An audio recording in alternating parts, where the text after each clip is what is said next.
At the end of January, at the beginning of February, there are two conferences which claim, or summits, claim to be concerned about sustainability. One is at the top of a mountain in Davos, and there's the one here in New Delhi. Could I be cheeky enough to ask how many people were at Davos? Clearly how many were at Davos? Clearly not many bankers here, obviously. But you can handle it. No, I haven't been to Davos. I'm not intellectual enough. Now, if that is the question of sustainability, there are two alternatives here. One represented by ones that want economic growth, who want business as usual and things to carry normal. We've got a bit of a problem on the finance side, so let's begin to settle it. And we do that by getting more economic growth. I'm not against economic growth, but I am against how it's distributed, how it's earned and produced, and the consequences of that. So Davos didn't talk much about the environment. They discovered that the ice caps were melting. It didn't lead them to ask why, and what does that do to our water resources, and what does it do to the sustainability of the economy. They thought, we can send the ships across the Arctic and be able to have more trade, more growth. They were concerned about energy, they said, and a lot of people talked about energy. We already have in the ground the amount of reserves of oil resources, which we can only use 20% of, which are known resources by the companies themselves. But if we do more than 20%, then I'm afraid we'll offend against what the scientists are telling us about what will happen to carbon emissions and the climate effect that will go on that. And from that will come a change. If we're to follow business as usual, the old idea that all of us in the developed countries have thought, it trickles down. Well, it doesn't trickle down. And it doesn't affect, on a global scale, I would even suggest nationally, as wealth and growth is becoming more and more unequal. So the idea of sustainability can simply be by more growth is very questionable, but why the most questionable thing is the consequences of it. Here we're talking about the food, the water, and energy problems, but if we look at the consequences today, the real consequence that comes from this of a 7 million population that I agree will continue to grow, though I agree as they get more prosperous, as families become smaller, but nevertheless, there's 7 million. 1 billion of those people are undernourished. 2 billion overweight in our countries, and I suppose I'm a ruddy example of it.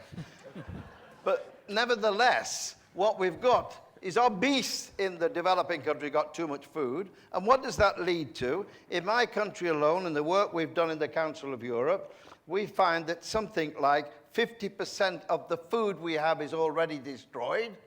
We in Britain got food banks now. Whilst destroying food, we're providing food banks for people who are out of work and can't afford it. That is an obscenity which is not acceptable, even in the developed countries, but in the developing countries now, we see the death rates. 1 person every second dies, a child every 5 seconds. That is a criminal effect. We could stop it. I don't believe for 1 second we don't have enough food, enough water, enough energy. We have them. It's how we distribute them and how we're able to make a change, which means, as was said before, we need to change the conventional values of how we think we actually grow and meet and deal with these problems. Access to food and water is a human right. Yet we spend more time talking about torture and wars under the name of democratic equation and human rights, and little about the millions that are dying simply because they don't have enough water or enough food. That's an obscenity. I would suggest to you to acquire these things requires you to treat it as a human right. Add it to your Millennium Goals, because the UN is limited in what it can do because the nations don't allow it to do all the things that it wants. And therefore, if we were to put these things together and reassert particularly food as one of our major considerations in solidarity to be in the international legislation, then frankly, you need the UN. The trouble is, we don't give the UN enough power to deal with these things, and it's obsessed dealing with silly wars that in one case I was involved in, so I can't stand aside. But basically, if you're going to do it, the only way is a global solution to a global problem. And that is definitely true about what we're talking about here. Now, in that I have to say, we in the Council of Europe have looked at the problems on this food side and realized, you know, that if we were to stop the waste and throwing of food, you could actually meet the needs of 870 million, which the UN General Secretary talked about, to meet their food requirements. We dump it and burn it in rich countries and say, oh, that's the economic policy. Maybe all right for 1/3 of the world, but it isn't with 2/3. And that brings me to my final point. If you're looking at climate change, I've been involved in climate change negotiations since the Kyoto in 1997. And that we had tried to get an agreement at a reasonable amount of success, but only applied to industrial countries.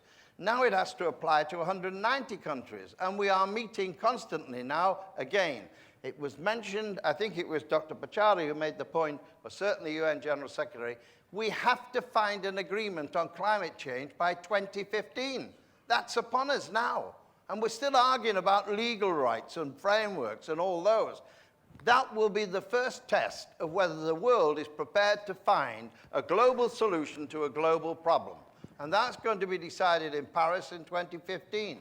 We in the Council of Europe last week produced an alternative, well, a support of Kyoto, but dealing with the problems of consensus. And later in the conference, we'll be able to talk about that, but not at the moment. So that's the big choice for us. Sustainability to deal with the conventional values. Because if you look at food, the fault lines are the fix for greed, as was mentioned before, the fixing of prices, the acquiring of land for the biofuels instead of fuel. These are big, big issues that nations will pursue as their national interest, but we need to find something that provides food security on an international level. So I leave you to the point, the main issue with all the problems we've got, which have been excellent for trade today, governance is the real issue. If you're asking people to come together, governments have to agree, often against their national interest, and if you're in the rich countries, against a global, to move to those 2/3 of the world who pay the price for our business as usual philosophy, which has served us well in poisoning the world as a high carbon growth economy, and not prepared to recognize that the rest of the world now growing will require to use more carbon in its growth. That means a lot more fundamental thinking, changing of conventional values, and to realize the market system on its own cannot produce any equitable solution. We already face war over water. We'll see it over food. Now is the time to get together. The climate change is the most crucial one. We must agree that by Paris. Thank you. Thank you.